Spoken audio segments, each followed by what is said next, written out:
परलोकरे उत्तम महांती आउ नाहांती ओडिया सिने जगतर सुपरस्टार उत्तम महांती गुरगांव मेदांत हॉस्पिटल रे तांकर चिकित्साधीन अवस्था देहांत होइछि। से लिवर सिरोसिस रोग रे पीड़ित थिले। भुवनेश्वर तांको एयरलिफ्ट करा जायतिला, सेठारे चिकित्सा चलीथिला, किंतु समस्त प्रचेष्टा सत्वे तांको बंचा जाय पारला नाही। से शेष निश्वास त्याग करिसेंती। तांको परलोक रे शोकर छाया खेली जायछि। विशिष्ट व्यक्तिविशेष शोक प्रकाश करिसेंती उत्तम महांती परलोक रे। आलोचना करबा हम सहित वरिष्ठ सिने समीक्षक श्रीजुक्त दिलीप हाली जोड़ी होइछंती फोन लाइन रे। सिक्त हाली, आलोचना को स्वागत करबा को चाहिबी। ए जो खबर सकाळु सकाळु सारा ओडिशा को स्तब्ध करिछि, ओडिशा वासी को दुखित मर्माहत करिछि। उत्तम महांती आ नाहांती, उत्तम महांती परलोक होइछि। बोधवे एमिति जणे ओडिया के नथिबे 80-90 दशक जेतेबेले गोटे पर गोटे फिल्म उत्तम महांती आसुथिला, तांको अभिनय देखि नथिबे, तांको फिल्म रो प्रेम रे पड़ी नथिबे। सिक्त हाली निश्चित 80 मसीहा नुहे 77 रु से आसलेनी आज्ञा ओडिया सिनेमा को अभिमान रे 77 रु आसलेनी 2025 पर्यंत से राजत्व करथले।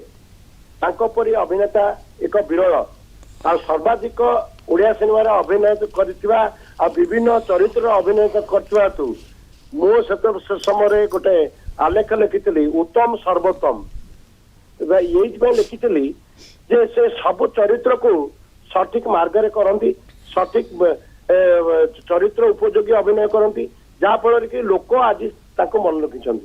से तांकर परलोक खबर एक अन्न मान को क्या भी समस्त गोटे अविश्वसनीय लगे, कारण से फिल्म रे जो प्रकार प्रभावशाली अभिनय करछंती से आज भी लोकों पाखे जीवित। पार्थिव शरीर लीन हो जाए किंतु उत्तम महांती सर्वोत्तम एते कौन से दिमत हबार ना। तेना से अनेक गोटे कलाकार मान को सुजोग दवा क्षेत्र में प्रयोजक मैंने जिते असुविधा पड़ती सहायतार हाथ बढ़ा क्षेत्र में टेक्नीशियन हूँ लाइट बॉय हूँ जिते असुविधा पड़ी से उत्तम सहयोग करता।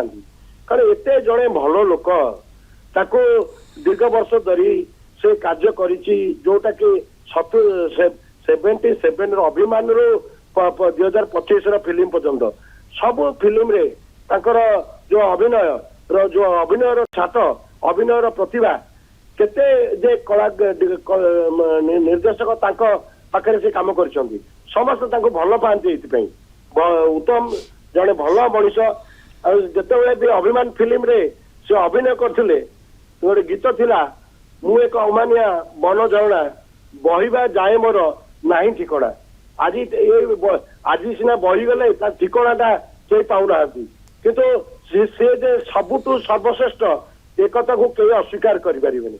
दुखद घटना हूँ से अनेक दीर्घ 2-3 वर्ष भितर पद्मश्री पुरस्कार पाइबापी से सीधा सड़क भाव में आवेदन करुले।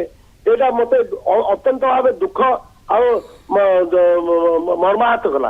एपरी जड़े कलाकार मान को आम जीवदशा पद्मश्री दे पाइले नहीं, यहाँ जीवन गोटे बहुत अफसोस रहा।